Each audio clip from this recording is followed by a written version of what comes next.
Il est 6 heures. France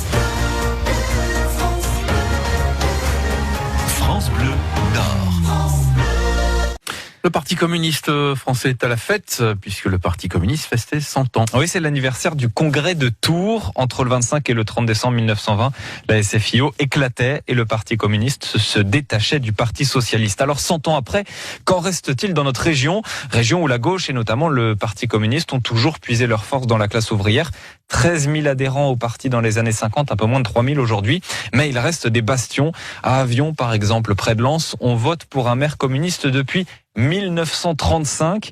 Michel Salingue est un ancien instituteur, militant syndical et communiste depuis plus de 40 ans, comme son père et son grand-père avant lui. Mon grand-père, avant la guerre 14-18, était militant socialiste. Ensuite, le congrès de Tours qui s'ouvre et lui a décidé d'adhérer à la 3e internationale et donc de participer à la création du Parti communiste français. Mon père aussi, bien sûr, mais tous deux étant en même temps des militants syndicaux. J'ai adhéré au PC, j'avais 23 ou 24 ans. Il m'a toujours semblé évident que le système capitaliste n'était certainement pas la solution pour l'humanité et que donc il était nécessaire absolument de revenir à une humanité plus sociale, plus fraternelle. Et la seule solution, c'est effectivement de mettre à bas le système capitaliste, pour employer les mots tels qu'ils sont. Et mettre à bas le système capitaliste, c'est l'objectif du Parti communiste français. Depuis 1975, je suis communiste.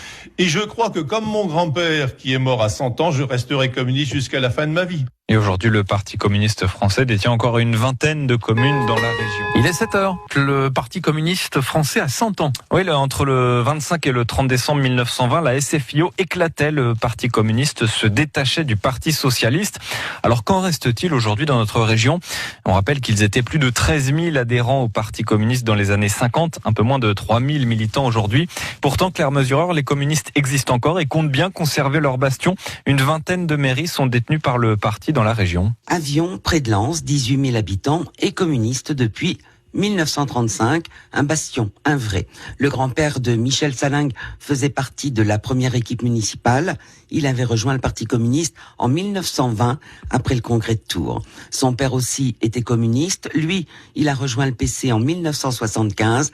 Il avait une vingtaine d'années. Et cet ancien instituteur, militant et syndicaliste, n'a jamais renié ses convictions. Nous avons toujours la même finalité. Le communisme, c'est la transformation de l'existant vers une société plus fraternelle et plus démocratique, où chacun pourra entièrement se développer. L'objectif reste le même depuis 1920. Et quand on lui parle de la France insoumise comme d'une nouvelle gauche du 21e siècle, Michel Salingue n'envisage aucune comparaison. J'ai participé à des congrès départementaux, à des congrès nationaux. J'ai bien vu comment fonctionne véritablement la démocratie. Dans la France insoumise, il me semble qu'il y a un leader charismatique qui pointe la ligne. C'est pas du tout ce que veulent les communistes, d'autant plus que nous avons quand même tiré les leçons du stalinisme. Et comme son grand-père qui est mort à 100 ans, Michel Salingue restera, dit-il, communiste jusqu'à la fin.